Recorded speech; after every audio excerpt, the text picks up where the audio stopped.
നമുക്കൊരു സ്പെഷ്യൽ ഗസ്റ്റാണ്. Government medical college തൃശ്ശൂരിൽ നിന്ന് MBBS, അത് കഴിഞ്ഞ് all India institute of medical science AIIMS ഡൽഹിയിൽ നിന്ന് MD പീഡിയാട്രിക്സ്. അപ്പോൾ അടയാർ ക്യാൻസർ ഇൻസ്റ്റിറ്റ്യൂട്ട് ചെന്നൈയിൽ നിന്നാണ് DM എടുത്തത് ഓങ്കോളജിയിൽ. And after that he is working as a consultant medical oncologist, cancer രോഗവിദഗ്ധൻ. 1-2 ഹോസ്പിറ്റലിലല്ല, ഒരുപാട് ഹോസ്പിറ്റലിൽ വർക്ക് ചെയ്തുകൊണ്ടിരിക്കുക. And moreover is a professor also. Is working as the professor in MES medical college Perinthalmanna. അപ്പോൾ നമുക്കിന്ന് കിട്ടിയിട്ടുള്ളൊരു അതുല്യ പ്രതിഭയാണ്, ആദരിക്കപ്പെടേണ്ട ഒരു ഡോക്ടറാണ്. നിങ്ങളൊക്കെ ഒരു ഫ്യൂച്ചർ ഡോക്ടറായിട്ട് മനസ്സിൽ പാഷൻ കൊണ്ടു നടക്കുന്നതാണ്. Why I am trying all these thing ചോദിച്ചാൽ, നിങ്ങളെ മനസ്സിൽ ആയി വരേണ്ടത്, നിങ്ങൾ ഡോക്ടറാവാൻ ആഗ്രഹിച്ചിട്ടുണ്ട് എങ്കിൽ ആ ആഗ്രഹം, ആ ഒരു പാഷൻ, അത് മനസ്സ് കൊണ്ടടക്കുമ്പോൾ ഞാൻ എങ്ങനെ ഒരു ഡോക്ടർ ആവണം എന്ന് നിങ്ങൾ മനസ്സിലുണ്ടായിരിക്കണം. What type of doctor I should be. ഞാൻ ഡോക്ടറായാൽ എന്തെന്നുള്ളത് ഒരു മനസ്സിലൊരു ചിന്ത ഉണ്ടായിരിക്കണം. അതിനനുസരിച്ചായിരിക്കണം പ്രവർത്തനങ്ങൾ ചിട്ടപ്പെടേണ്ടത്. അതായിരിക്കണം നമ്മളെ മൈൻഡ് സെറ്റ്, അതായിരിക്കണം നമ്മളെ ആറ്റിറ്റ്യൂഡ്. അവിടെ നമ്മളെ മനസ്സിൽ എന്താണോ ഉള്ളത് അതനുസരിച്ചാണ് നമുക്ക് പ്രവർത്തിക്കാൻ കഴിയുക.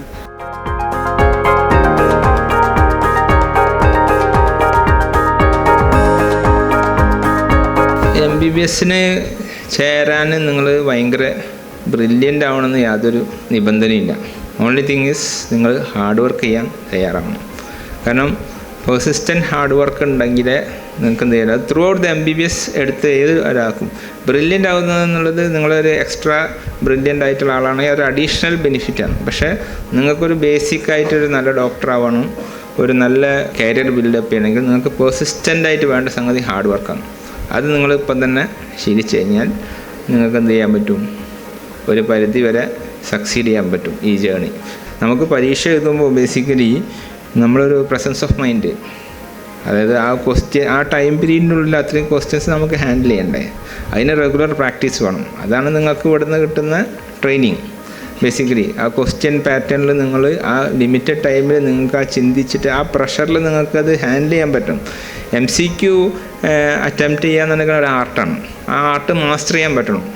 എന്നാൽ മാത്രം എന്ത് ചെയ്യാൻ പറ്റുള്ളൂ, നമുക്കത് ആൻസർ അറിയില്ലെങ്കിൽ പോലും 2 അറിയുന്നുണ്ടാവും, 2 അറിയാത്തതുണ്ടാവും.